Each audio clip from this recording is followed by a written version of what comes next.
আসসালামু আলাইকুম। Hello guys,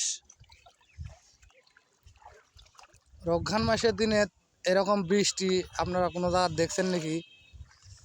আমাদের এখানে হয়েছে।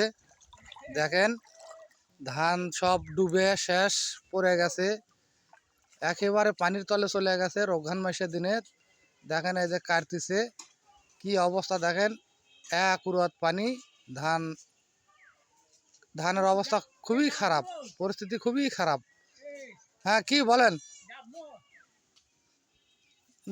আপনার যে পরিমাণ আছেন ওটা তো আর ধরে রাখার জিনিস না, যে আপনি ডাবলে ডাবের যাবার চাবেন, আবার আলো হবার চাবেন। তো ধানের কি পরিস্থিতি? খুবই খারাপ না?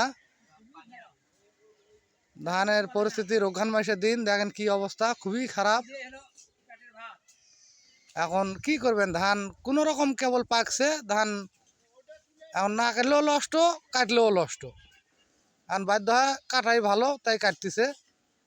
আপনারা ভিডিওটা দেখেন, যদি ভালো লাগে তো একটা লাইক, একটা শেয়ার, একটা কমেন্ট করে দেন।